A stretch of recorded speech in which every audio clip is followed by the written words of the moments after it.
Hello everyone, welcome to Learn Spring Boot with Bingyang. In this video, we will restrict user access to their own data or user-specific data using Spring Security. This is an essential feature for ensuring data privacy and security in an application. More importantly, my goal of this video is to show you how to define fine-grained custom authorization rules with Spring Security's Authorization Manager. By the end of this video, you'll be able to apply it to your own authorization scenarios. First, let's look at the user stories of our Hogwarts Artifacts Online project. I've changed a few things. Look at these two new user stories I just added in the user management feature. As a logged-in user, I want to view my own user information so that I can verify and manage my personal details. As a logged-in user, I want to update my own user information so that I can ensure my profile is accurate and up-to-date. Wait a sec. These two user stories sound pretty familiar. Have we done this before? Look at here. As an admin, I want to find a user by ID so that I can learn the details of this specific user. As an admin, I want to update a user so that I can modify this user's information. Functionality-wise, they're the same, right?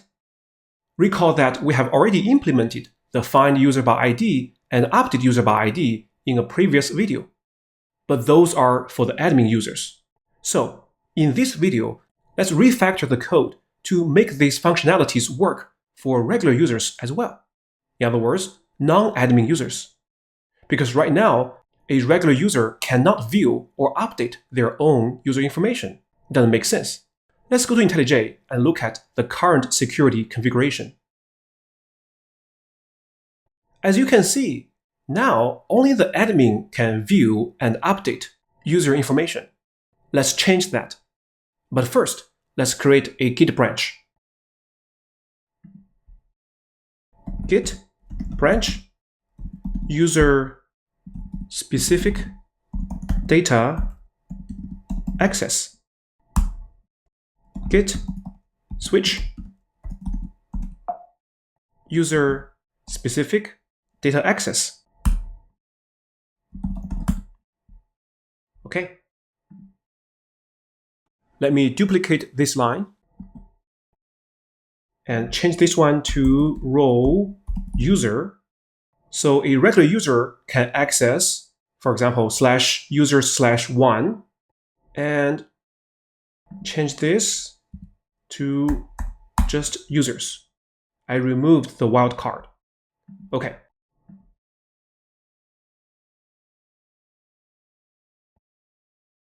Note that the order of those authorization rules is important because the first match wins, meaning that once a request matches a rule, no further rules are evaluated.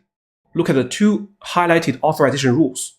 If someone wants to view all the users, that is /users, she must be an admin user. If someone only wants to view a specific user, like /users/2, where 2 is a user ID, then she can be just a regular logged-in user. Does this work? Let's test in Postman. First, let me launch the project.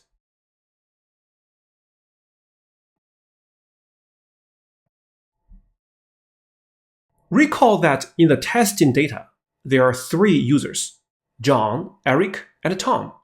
John is the admin, Eric and Tom are regular users. So here, I will log in as Eric. So here is the basic auth, username is Eric, and here is the password. Click send. Okay, great, we get the Jwt. So let me copy the token. And then go to find user by ID. And let's go to authorization. Pick barrel token. Paste. As you can see, we're accessing /users/2, which is the ID of Eric. So click send. Great, Eric can access his own user information. All right, next. What about if I change this one to 1? Now I'm Eric, Can I see John's user information? Let's see. Click Send. As you can see, Eric can see John's information. What about Tom, whose ID is equal to 3? Let's do this. Okay, Eric can also see Tom's user information. So this is a problem. It seems like Eric can also view both John and Eric's user information. So what's going on? Let's go back to the slides. This is the authorization rule in the security configuration. Anyone with the user role can access this endpoint /users/something. And we know that each user has his own data. Under this authorization rule, Eric can view his own data. /users/2, where 2 is his user ID. No problem. The issue is that this authorization rule does not prevent Eric from accessing other users' data. For example, as you just saw, he can view data at /users/1 or /users/3. There is a fancy name for this problem. It is called horizontal privilege escalation. It means gaining access to resources at the same privilege level as their current account. So in this case, Eric can access other users' user information. As a result, sensitive information is exposed to unauthorized users, leading to security breaches. Apparently, in this scenario, the role-based authorization, as you see here, is not enough or too coarse-grained. We need finer-grained access control. The solution is pretty straightforward.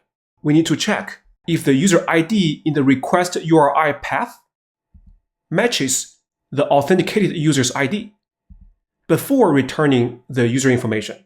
So in this case, Eric can access his own data because the two IDs match, but he will be denied access to other users' data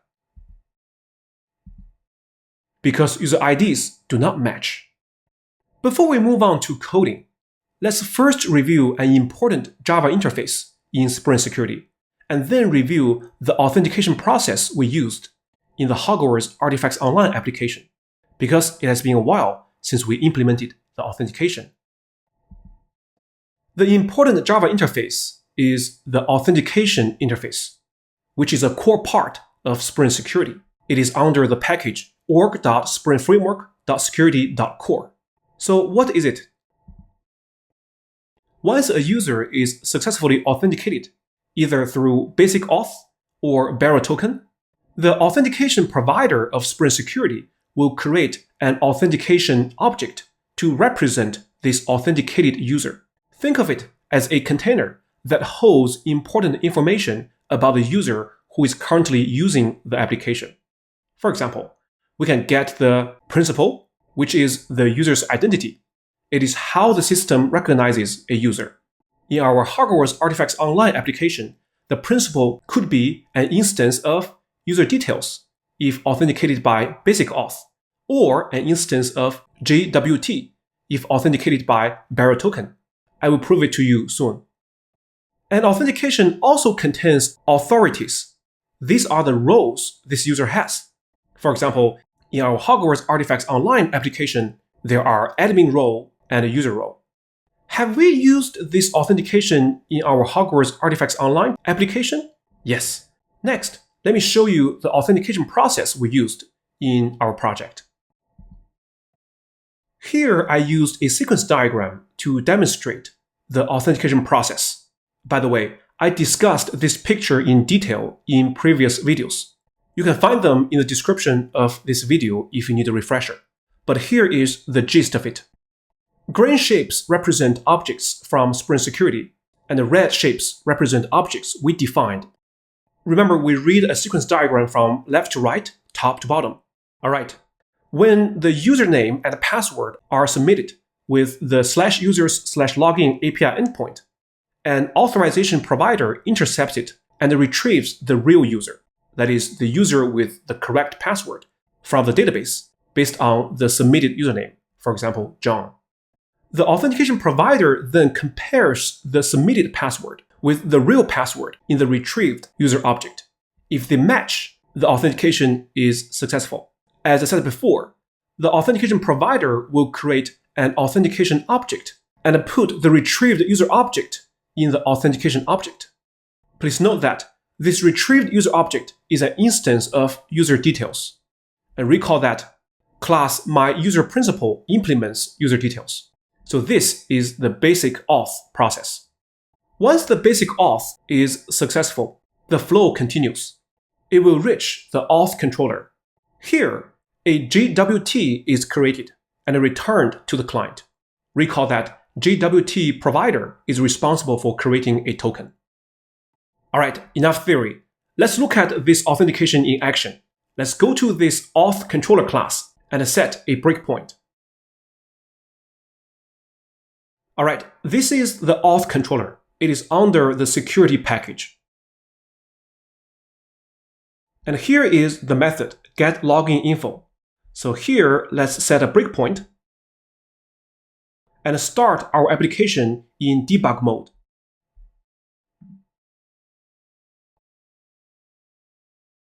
Next, let's go to Postman and log in. So this is the URL. We have Eric, and here's the password. Let's click send. All right. The flow stops at the breakpoint.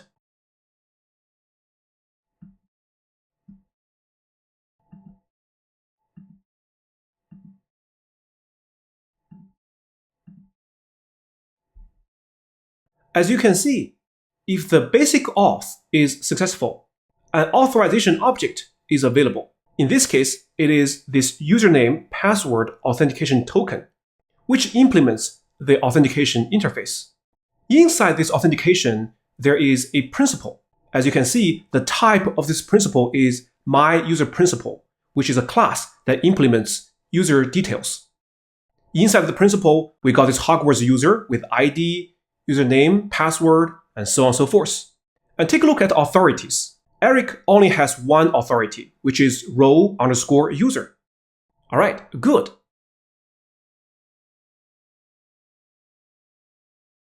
Now let's go back to the slides.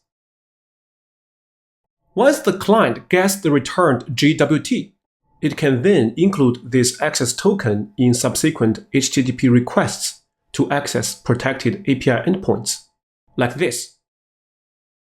For example, if a user wants to delete another user, the attached token will first be verified by Spring Security through barrel token authentication. If the token is valid, that means the user is authenticated. An authentication object will be created. The flow will then go to the controller, service, and repository. This time, the authentication principal will be a Jwt. Let me show you that. Let's go to the user controller class and set a breakpoint. Here is the user controller class. Let's find the delete user method. Right here. Let's define a method parameter, authentication. Set a breakpoint here. The first statement in this method. It turns out that by adding this method parameter, when we start the application, Spring will automatically inject the current authentication object into this method parameter, so that this method can get the information of the currently logged in user. Very cool. Again, let's start the application in debug mode.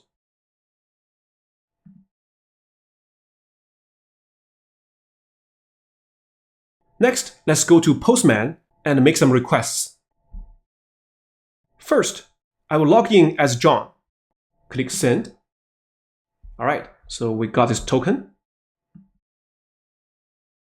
Copy this. And then let's go to this delete user endpoint. Go to authorization, barrel token, paste, and click send. All right.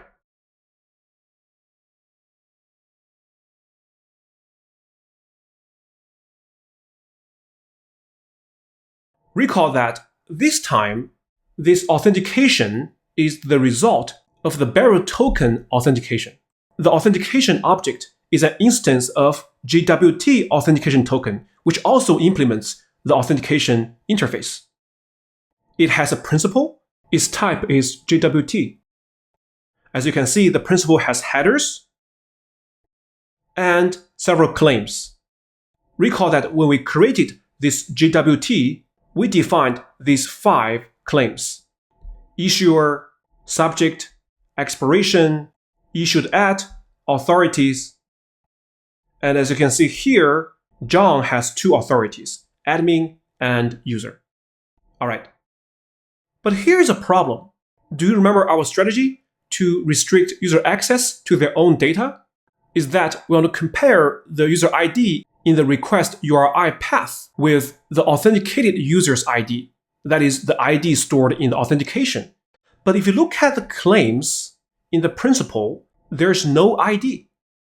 There is a username, for sure, John, but we're not comparing John, right? We're comparing the ID of John, which is 1. So that means when the Jwt provider creates a Jwt, we need to include one more claim. That is the user ID. So next, let's add user ID as a claim in the Jwt. Let's go to the Jwt provider.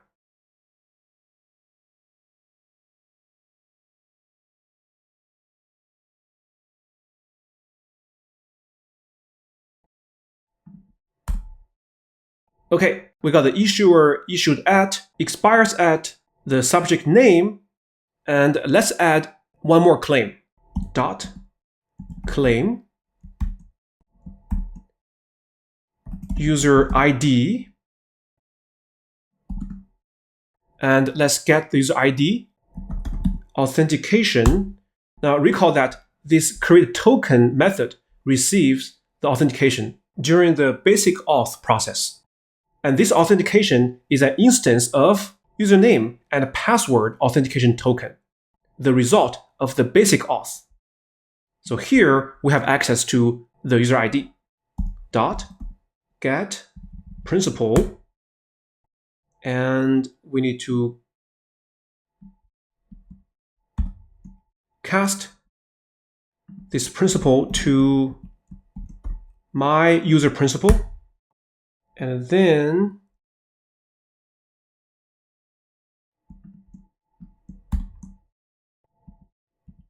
dot get Hogwarts user. Don't mess up the parentheses. Dot get ID. All right, let's test again.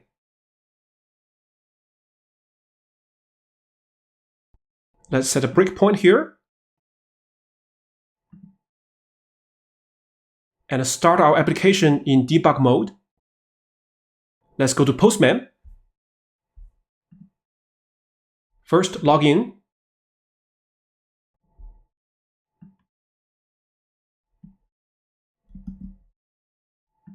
And then go to delete.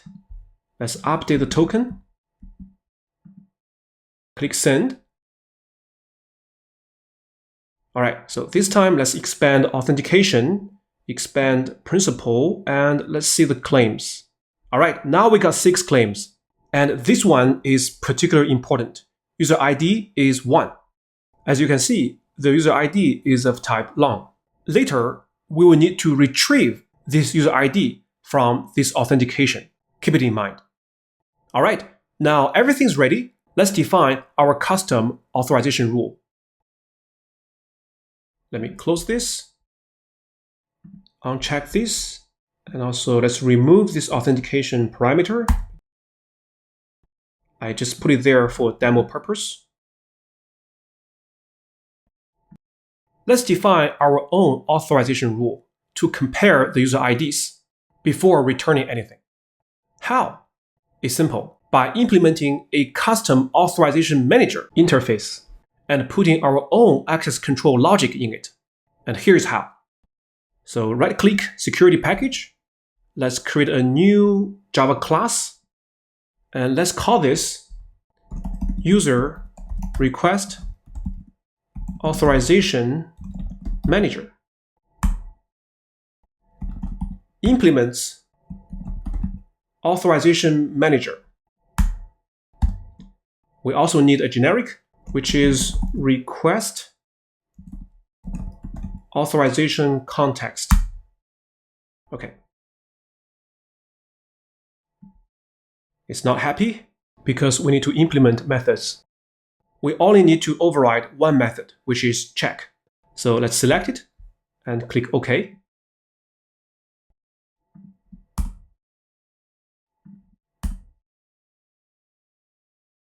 All right. So what is this authorization manager? Let's take a look. The primary responsibility of the authorization manager is to make a decision about whether access should be granted or denied. The key here is really this check method. This check method evaluates whether the given authentication right here can access the object, this guy here. In our case, this object is the request URI, like /users/2 or /users/3. So let's go back to our implementation. Let's implement our custom authorization rule in this check method. But first, let me rename the two method parameters. So this one is called authentication, but really it is not. It's actually a supplier of authentication. So let's rename it to authentication supplier. You know, it is important to call things correctly. Otherwise, it will cause confusion. And for here, this one, let's call it context. Recall that the whole purpose of this check method is to verify if this authentication in the authentication supplier can access this thing or not. In our case, it is a request, like /users/1 or 2 or 3. So here are the steps. Extract the user ID from the request URI, user ID. Now then we need to extract the user ID from the authentication object, which in this case is a Jwt object. Now, once we have the two IDs, we need to compare the two user IDs. So that means we need to define a Boolean variable. Let's call this user IDs match. And let's put false here. And we're going to return, this check must return an authorization decision. So new authorization decision. And let's look at its constructor. All right, as you can see, it takes a Boolean variable, granted. So if they match, then it's granted, otherwise not granted. Well, actually here we forget one thing, is that we also need to consider their current role, like admin user or regular user. So before we compare the two IDs, let's check if the user has the role user, and also check if the user has the role admin. So that means we need two more Boolean variables. Boolean has user role, Boolean has admin role.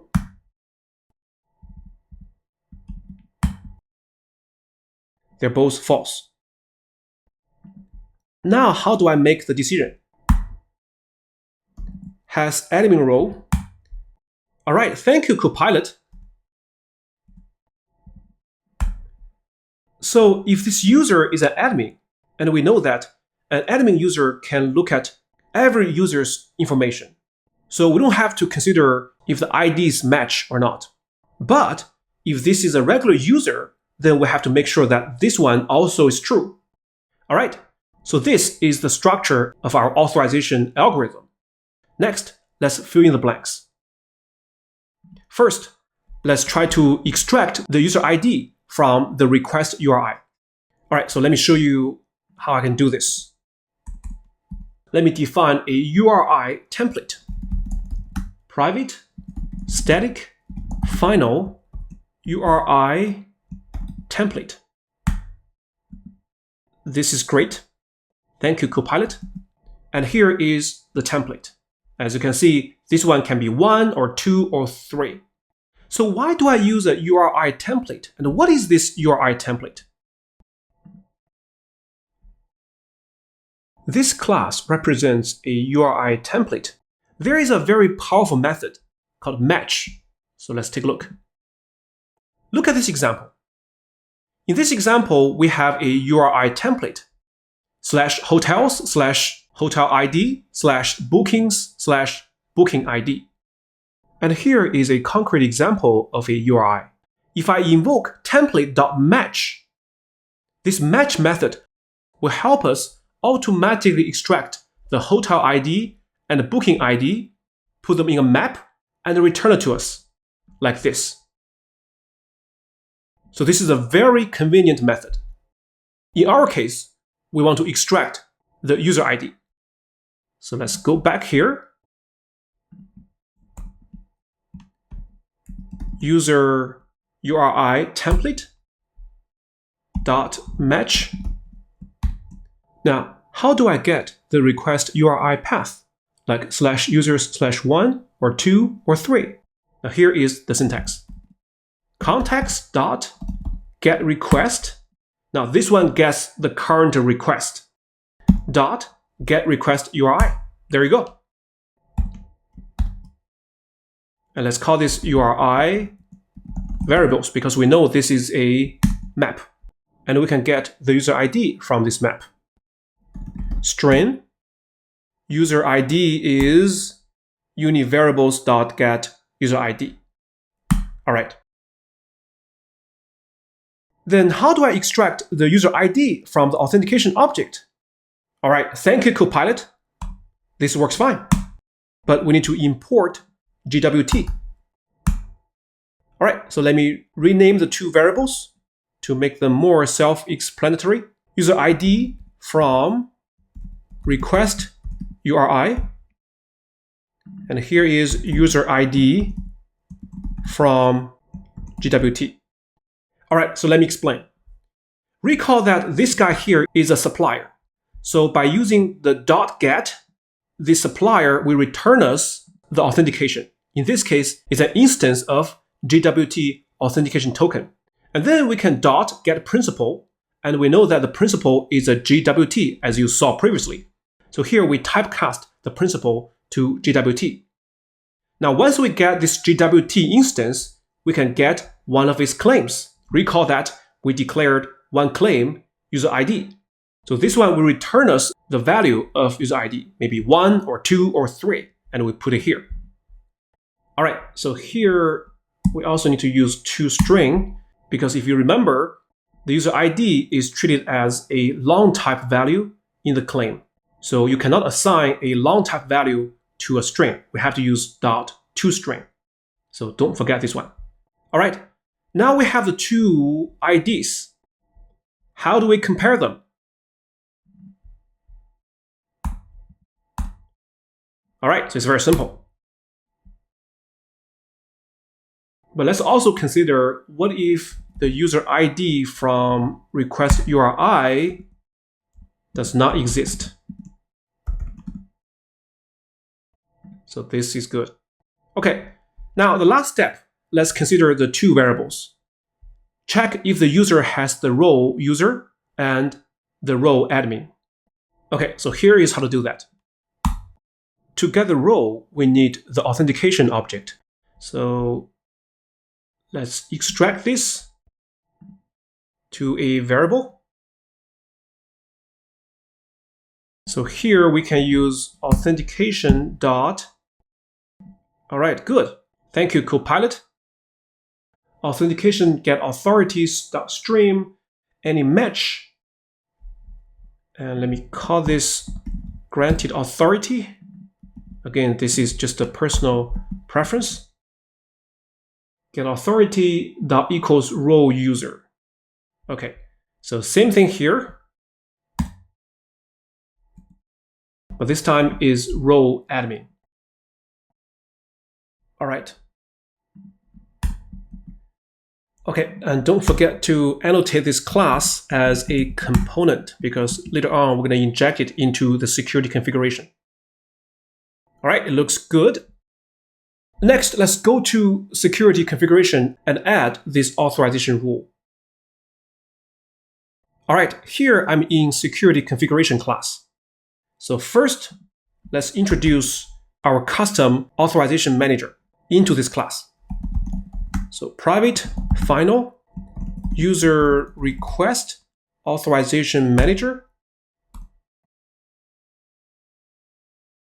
And then let's add constructor parameter. Okay. Then how do we use this authorization manager? So let's scroll down to the authorization rules. Right here. Let me delete has authority and use access method.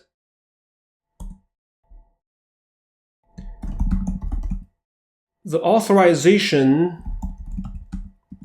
rule is defined in the user request authorization manager.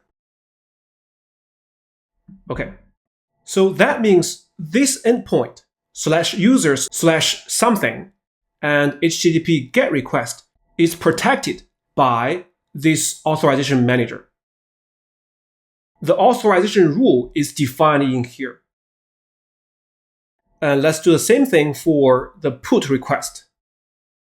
Now recall that every user can update her own user information. So it's the same logic. .access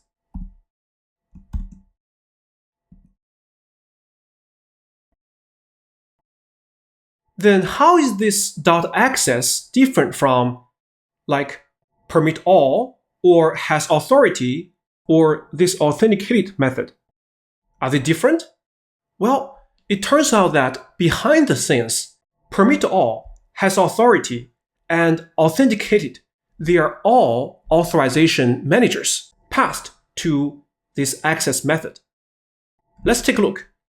So let's click into has authority. Okay, what is this?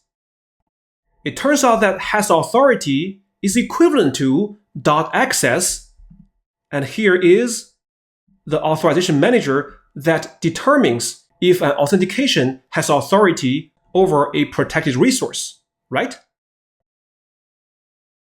And the same thing for permit all and authenticated. So it turns out that Spring Security provides many built-in authorization managers. But it also provides shorthand to use those authorization managers like permit all, has authority, or authenticated. But if we define our own custom authorization manager, then we have to explicitly call it using the access method. Okay, now let's test. Let's first test in Postman, and then I will write some integration test cases for find user by ID and update user by ID. Let me start my project.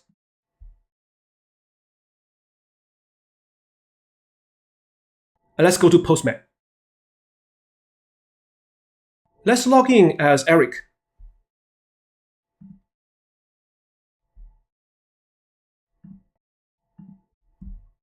Let me copy the token.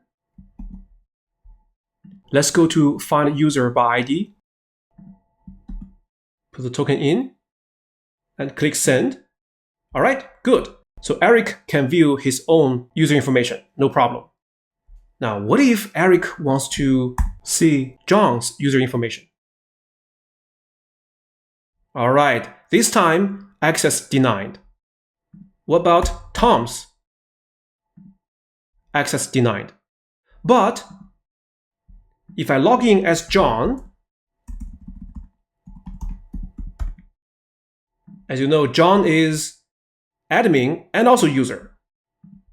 So John has two roles.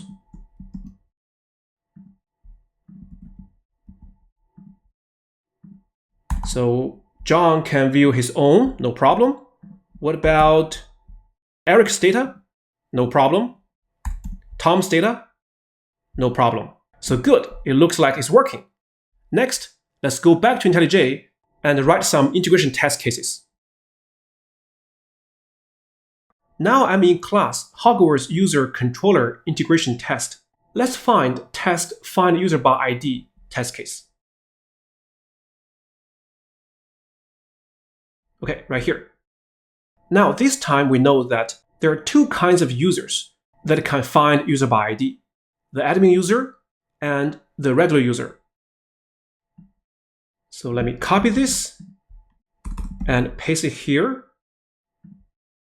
And let me rename this to test find user by ID with admin accessing any user's info.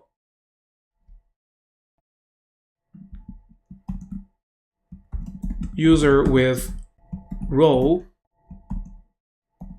admin accessing any user's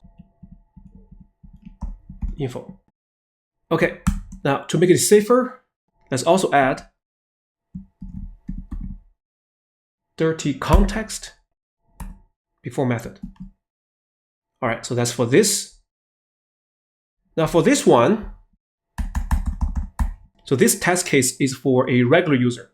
So let's rename it to test find user by ID with user accessing own info.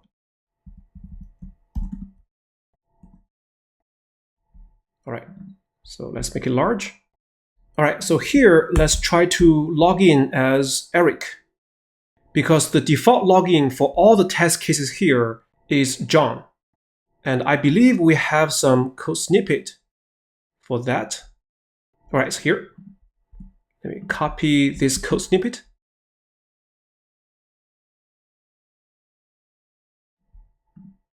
Paste here. So this code snippet will log in as Eric. So this is the username and this is the password.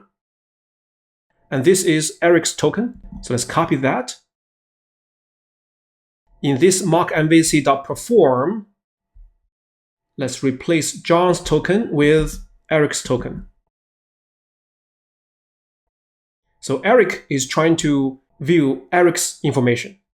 Users/2, true, success, final one success, ID is 2, username is Eric. So this one should pass. So let's test. Okay, it passed. Good. All right, next, let me copy and paste this. Let's test access denied. Now this time we're testing find user by ID with user accessing another user's info.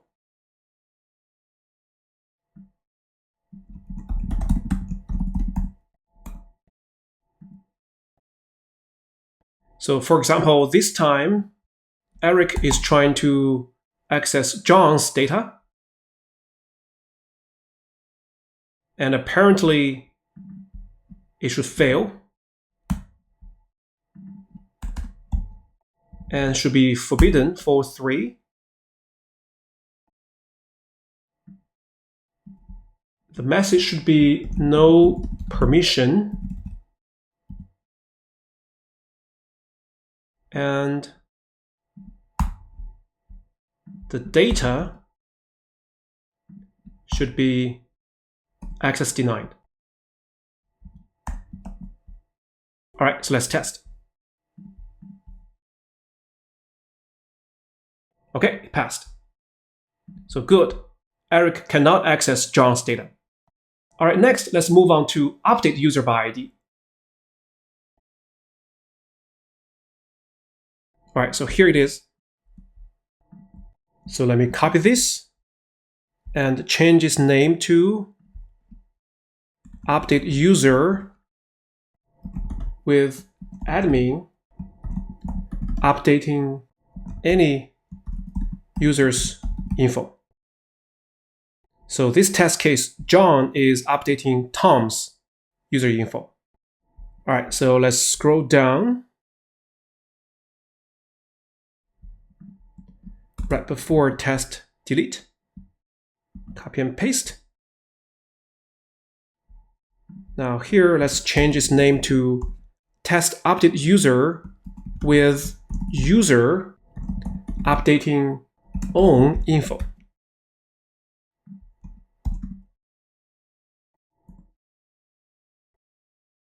And first, let's introduce Eric's login snippet. So right here.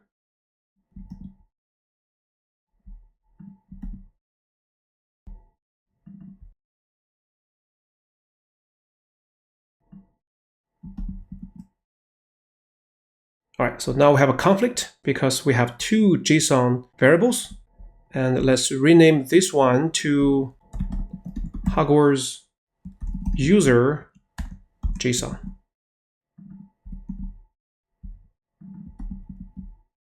All right, and we're going to let Eric update its own data.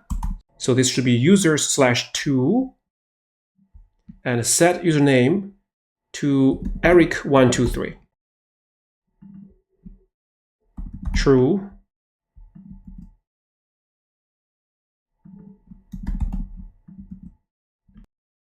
Then let's change those assertions. It should be true, success, update success, and it's Eric's user ID and Eric's new name, Eric123. It is enabled and is still a user. Okay, so let's test. All right, it passed. Very good.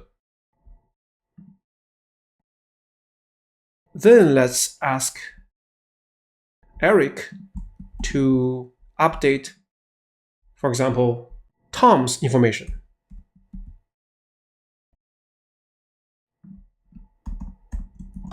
Another user's info.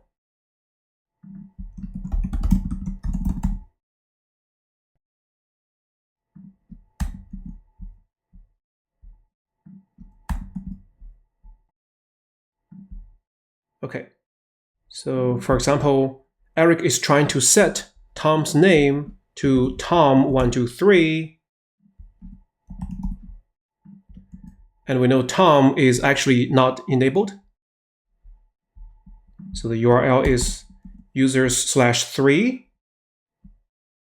And the return value should be false for 3. No permission.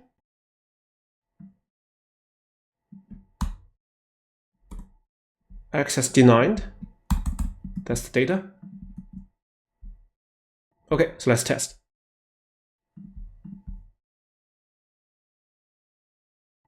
Okay, it passed. Very good. So Eric cannot update another user's information. Are we done? No. There is a small bug in the update user functionality. Let's look at the user stories. As an admin, I want to update a user so that I can modify this user's information. So what kind of information can an admin modify? An admin can modify a user's username, enabled or not, and roles. And let's look at this user story. A regular user, however, can only update her username, but the current implementation does not differentiate regular users from admins. So under the current implementation, a regular user can also update enabled or not and the roles. And apparently, this is not acceptable. For example, Eric cannot change his role from user to admin. That's self-promoting, which is dangerous, right? So let's fix it. Let's go to the user controller's update method. As I said before, the custom authorization rule we defined in the Authorization Manager allows both admin and user to access this endpoint. This is good because we're reusing the code. But then we need to define different behaviors for admin and user. So an admin user can update username, enabled, and roles, but a regular user can only update username.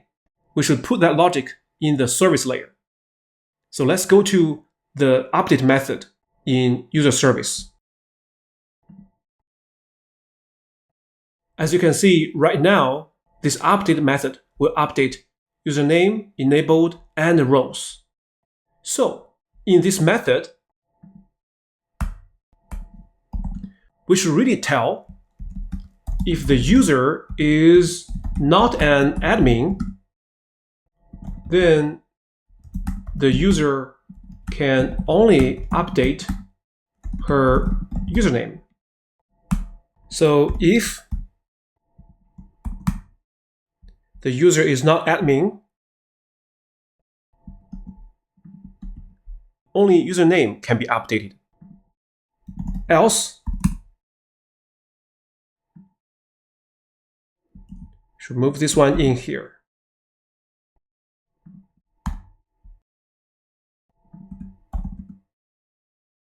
If the user is an admin, then the user can update username, enabled, and roles.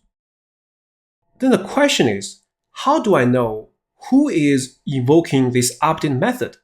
An admin user or a regular user? Can you tell me the answer? Yes, from the authentication object. Then how do I get the authentication object in this method? One way to get this authentication object is to add an extra method parameter, authentication. This is okay, but let me show you the second way.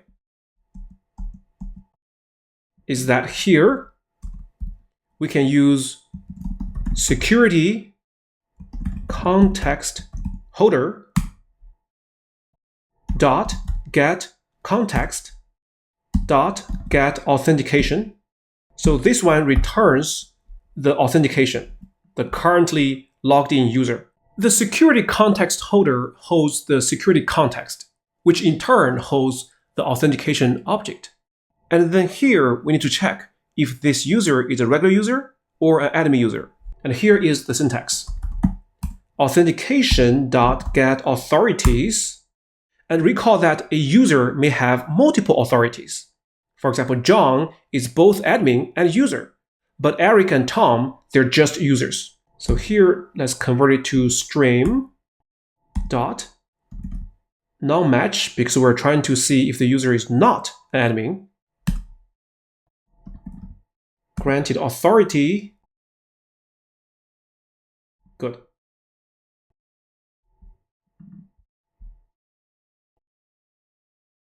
So if admin is not in the authorities of this user, then this user can only update her username.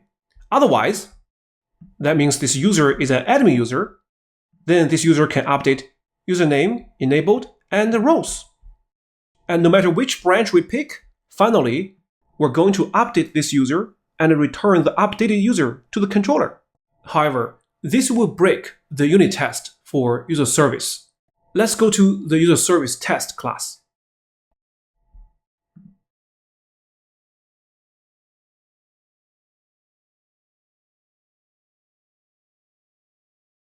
Let's go to the test case for updated user. So it's here. Okay, I will change its name to test update by admin success. And let's say John is updating Eric. So the old user is Eric.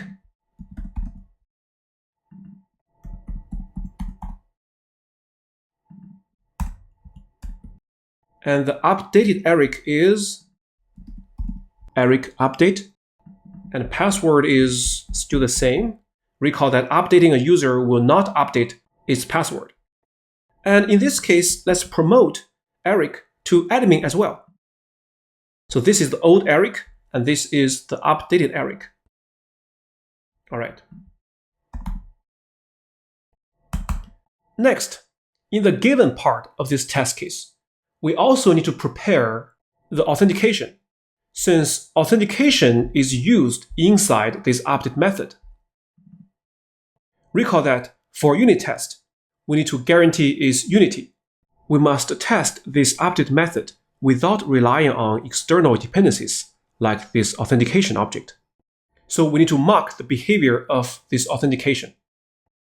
Okay, and here's how. Let me create a fake user. Hogwarts user, new Hogwarts user. And we only set its roles. And here is admin. And we need to wrap it in my user principal. Next, we're going to create a fake security context and a fake authentication. Okay, so first, a fake security context. Security context holder dot create empty context.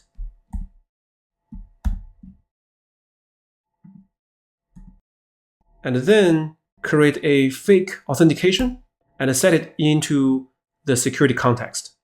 But this is not correct because we need to further wrap this principle in an authentication. So let's create a fake authentication. Now recall that there is a username, password, authentication token. Okay, thank you, Copilot.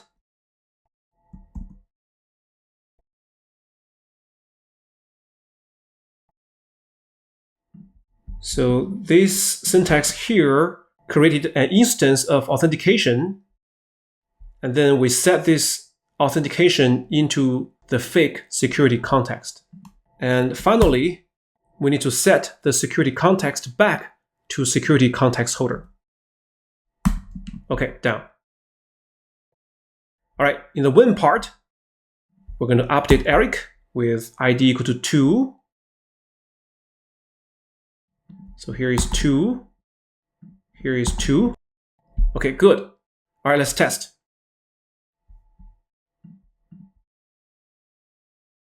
All right, it passed. So for this test case, the else part is executed. Next, we're going to make sure the if part gets executed.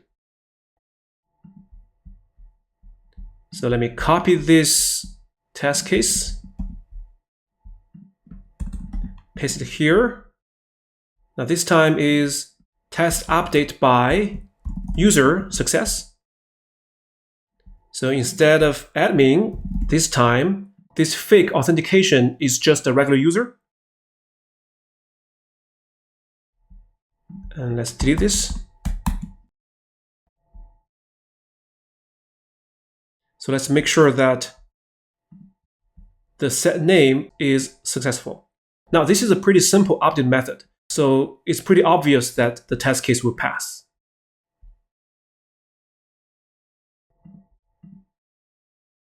All right, it passed. Good. All right, in the end, let's also test in Postman.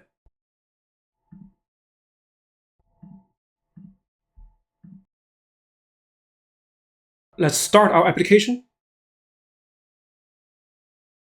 All right, let's log in as Eric.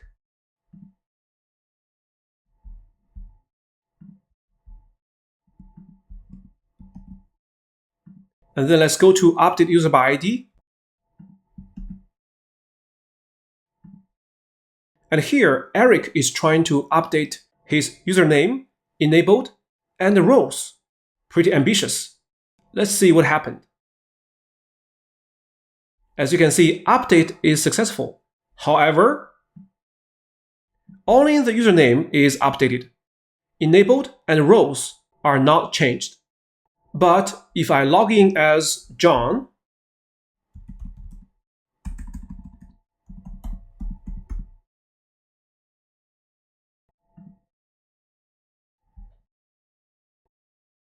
let me copy the token,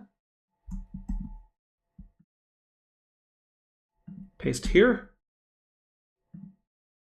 And the admin user John is trying to update Eric's username, enabled, and the roles. Let's see what happens. Okay, as you can see, all three properties are changed. Eric is promoted to admin, but unfortunately, his account becomes disabled. All right, we're done. Let's commit and push the changes to GitHub. Before we commit, let's run all the test cases.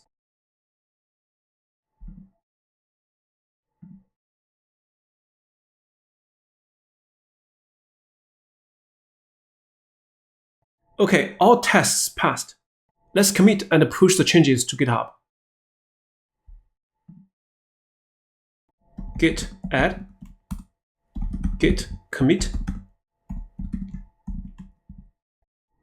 restrict users to access their own data.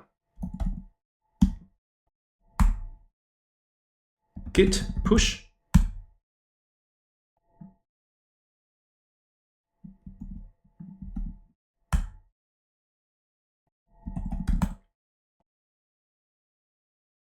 That's it for this video. We've explored how to restrict user access to their own data by implementing custom authorization rules with Spring Security's Authorization Manager. Access control is a critical aspect of application security. It ensures that users can only view or modify the data they are authorized to access. Without proper access control, sensitive information could be exposed to unauthorized users, leading to potential security breaches. Hopefully by now you feel confident in applying what you have learned to implement your own custom authorization rules and integrate them into your applications. If you have any questions or need further clarification, feel free to leave a comment below. See you in the next video.